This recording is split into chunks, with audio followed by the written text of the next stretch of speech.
tardes. Gracias por... Si alguien vino por nosotros, muchas gracias por estar aquí. Si alguien no vino por nosotros, muchas gracias por no tirarnos tomates y cosas. Así que otro episodio de los podcasts, que yo jamás le hubiera puesto mi nombre, pero así fue como me lo sugirieron en el momento que empezó en el 2021. Por acá han pasado grandes cineastas y desconocidos también. Para mí, si están acá, son todos extraordinarios y por igual importantes. Hoy quizás está a mi lado una actriz que en Rumania algunos la conocen, pero voy a ser un profeta y diré, algún día se dirá que aquí en Thomas 3 estuvo, cuando no era tan conocida, Esther Tompa. Así que le damos la bienvenida a Esther Tompa. Gracias por esa presentación exageradamente Por supuesto, amable. como debe ser, puesto que es la actriz de la... Hay dos películas acá de Radu Jude. Por cierto, Radu Jude pasó por este encuentro también. Y en realidad están las dos, pero en Drácula tiene apenas una aparición de un momento muy gracioso. Pero en realidad es una actriz fundamental para la película, la otra película de Radu Jude, que es Continental 25, que es una película para mí muy importante de este año. Pero esa película en particular, como otras películas de Radu Jude, tienen como protagonista, sobre todo el Radu Jude desde Corazones, ¿cómo eran en español? Heart... Sacred Hearts. Corazones cicatrizados. Cicatrizados. Es una película notable. Quizás esa es la última película con varones como protagonistas.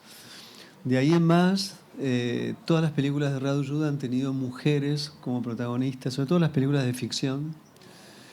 Y de la última es ella la más importante.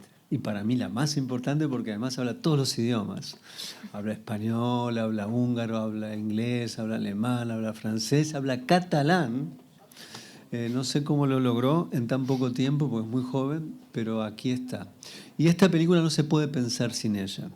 Entonces vamos a hablar un poco de Continental 25, que en principio es un film que arranca los primeros 15, 20 minutos sin ella. Hay un pordiosero, alguien que vive en la calle, que va recolectando basura hasta que llega a la noche a un lugar donde duerme. Es un subsuelo de un edificio.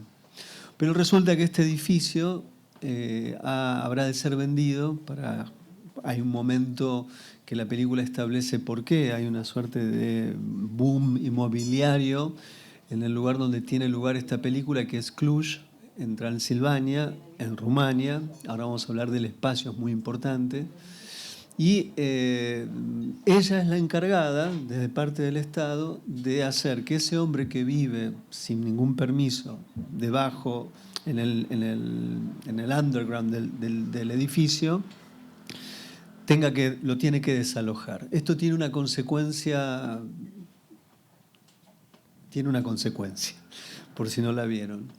Pero esa consecuencia habrá de acarrear toda la película en la conciencia del personaje que interpreta Esther. La película tiene un juego con Europa 51 de Rossellini. Es un juego... hay una semejanza y una gran diferencia, y sobre algunas de estas cosas vamos a hablar. Lo que sí quiero decir que es una de las películas más contemporáneas respecto del malestar del mundo en el que vivimos, puesto que yo creo que la película esencialmente es si una imagen nos puede afectar. O dicho de otra forma, es una película sobre la indiferencia y sobre la relación de la indiferencia respecto de la conciencia. Cuando uno ve a alguien tirado en la calle durmiendo, generalmente uno mira para otro lado. Eso no es ni malo ni bueno, ni uno es culpable porque mire o no mire, pero tiene que ver con qué pasa en la conciencia de quien mira o no mira, y si mira, qué le sucede, y si no mira, por qué no mira, y que también qué le sucede. Sobre eso, de alguna manera, gira la película indirectamente. Y sobre eso vamos a hablar con Esther Tompa. A partir de acá yo voy a hacer preguntas más que hablar, y ella, que habla mucho y muy bien y es sumamente inteligente y dice cosas geniales, vamos a ver si hoy lo logra. Bueno, lo hacemos. Venimos de tener un Q&A, una preguntas y respuestas en el Festival de Viena, que fueron geniales, y un programa televisivo que hicimos que fue muy divertido porque nos topamos con una manifestación anti-Halloween. Y ella, como gran actriz que es, inventó que era una manifestación contra Radu Jude. Fue muy divertido lo que pasó. Así que lo pueden ver en YouTube. Bueno, empecemos por esto, empecemos por la película.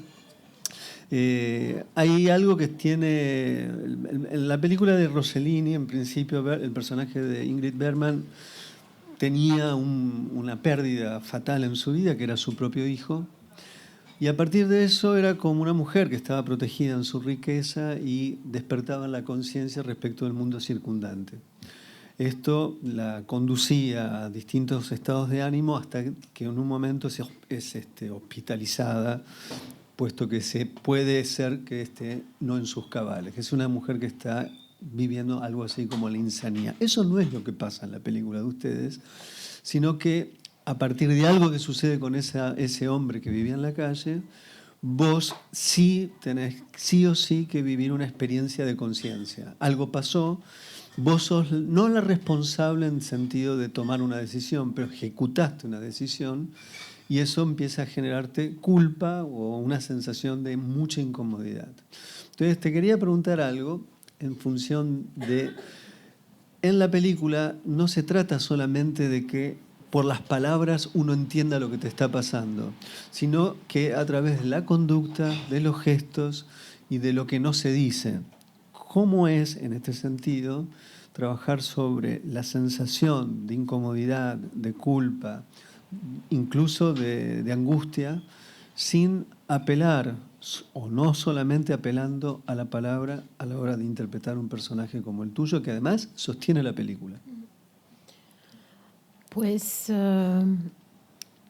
si no nos alejamos tanto de nosotros mismos, podemos sentir que estamos interconectados todos. Entonces, por ejemplo, ayer estaba viajando estaba bastante feliz que vuelvo a mi querida España, pero he leído una noticia que por culpa de unos médicos ayer en Bucarest, en un hospital, una práctica estomatológica, ha muerto una niña de 2 años. Pues para mí, el día de ayer ya no fue un día alegre. No conozco a la niña, no conozco a los médicos, no conozco a sus padres, pero estaba profundamente afectada. Había épocas en mi vida donde me han pasado tantas cosas malas que me afectaron, que ya tenía como una ventana, un plástico enfrente de mi alma, y en ese momento fue también muy difícil de trabajar como actor. Entonces, si no nos alejamos de nuestra natura, del hecho que somos todos interconectados, no es difícil de hacer ese trabajo y de empatizar. De empatizar con un hombre que ha perdido su dignidad y que se mata porque no quiere despedirse de su hogar cuando es mayor, ya no quiere vivir en otro lugar. Y eso se puede entender. Yo creo que la pregunta es, ¿qué hacemos con todo eso? Bueno, la pregunta de Radu es más en la película, ¿qué hacemos con todo eso? Todo eso, lamentación, puede ser que es inútil si no pasa algo políticamente, y porque el individuo no puede cambiar todo eso. Al final, el personaje, la ejecutora judicial, solo hace su trabajo. ¿Viste? Hay un momento en la película que es muy O sea, cuando arranca, el personaje va caminando, pide dinero, hace esto y aquello, y en principio lo que recibe es, como suele pasar, si acá en este momento entrara ayer nomás, o anteayer, alguien se había caído en la plaza, una chica que andaba en bicicleta, mucha gente vino a ayudarla y de inmediato apareció un señor que estaba viviendo en la calle. Parecía una película de Radu Jude, porque era una situación muy rara la que pasó en ese momento, ¿no? O sea que está en todos lados ese tipo de evento. Hay algo que está en el interior de la película que puede pasar desapercibido y para mí es el momento más poderoso desde el punto de vista de lo que Radu está tratando de pensar. A mi juicio, Radu trata de pensar hasta dónde saber algo o ver algo tiene algún tipo de impacto real en quien mira, lee o no ve o no mira. La escena en que en un celular se ve la explosión de un soldado ruso en vivo.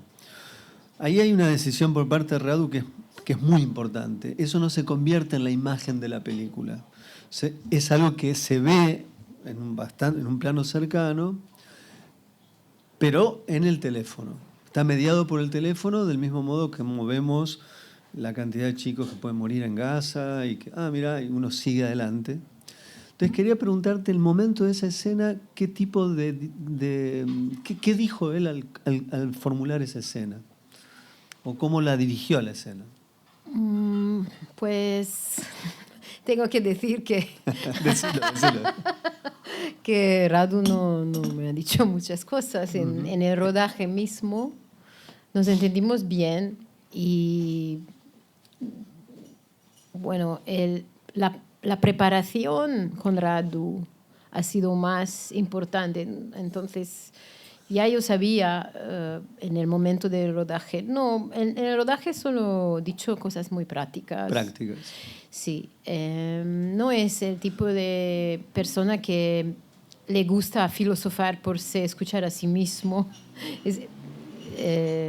Está explicando, si tienes una pregunta te lo explica, pero como nos hemos preparado bien, pero vos trabajaste un tiempo bastante largo con él sobre los textos. Bueno, hemos tenido muchas conversaciones sobre los textos, sí, y luego el rodaje, tuvimos 11 días para rodar esa película. Entonces ha sido bastante rápido y sin mucha filosofía en el set mismo. Había lugar de improvisación, de juego, pero en otras escenas. En esa escena, no. precisamente, solo había una particular.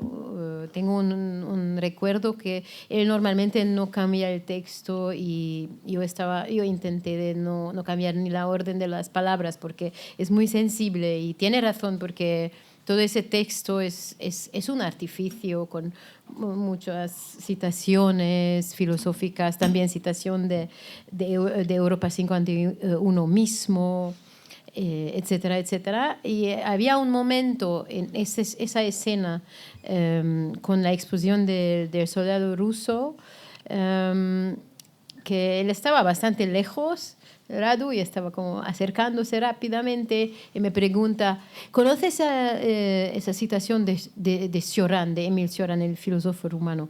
Y no sabía qué citación estaba diciendo y me ha dicho, no existe un subanimal más bajo que el humano, ¿no?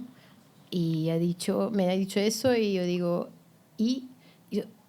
ponlo ¿y dónde? Donde quieras. Y se ha ido. Entonces, sí, en ese sentido, eso fue su comentario. En ese momento. En ese momento. Pero eso no estaba escrito y él en ese momento entrevió que era importante añadir la cita de Román. Sí, la única cosa que añadí en el texto. Cioran se dice Cioran. Chorán se dice en rumano, pero hemos estado en Francia ahora y no se ha entendido, entonces he dicho Chorán, no sé cómo aquí, cómo es aquí. Digamos, el póster de la película es un juego con Europa 51. ¿Habías visto la película? Sí. Por supuesto. ¿Volviste a verla? Por supuesto. ¿Y qué relación estableces respecto de esa interpretación con la tuya y la película de Rossellini con la de Radu? Yo vi la película en el momento, exactamente en el momento cuando me ha dicho Radu que está haciendo un diálogo con eso, y ya conocía la historia de la película, no conocía todo el script, todo el guión, sabía quién estoy actuando y ahí entendí, porque con el contraste entendí mejor qué quiere decir Radu y dónde vamos con la película, que al final el crisis de mi personaje, porque para mí ha sido muy impactante, como soy madre también, el hecho que el niño se suicide y la crisis de la madre que estaba solo viviendo una vida social y ignorando a su niño. Y el niño se suicida en esa película de Rossellini. Y en el caso de mi personaje, esa cosa que todo va sobre sí, porque, claro, es una crisis de conciencia que tiene, pero al final, si miras la película, puedes descubrir que es un poquito un crisis ridículo, porque al final te piensas, todo va sobre ella, ¿no? Finalmente. Estamos lamentando a una otra persona, pero estamos en un papel de, oh, pobres. Entonces, Eso que estás diciendo, que yo ya lo había hablado contigo por otra vía, ¿pensás que es algo, o sea, eso lo concebís vos como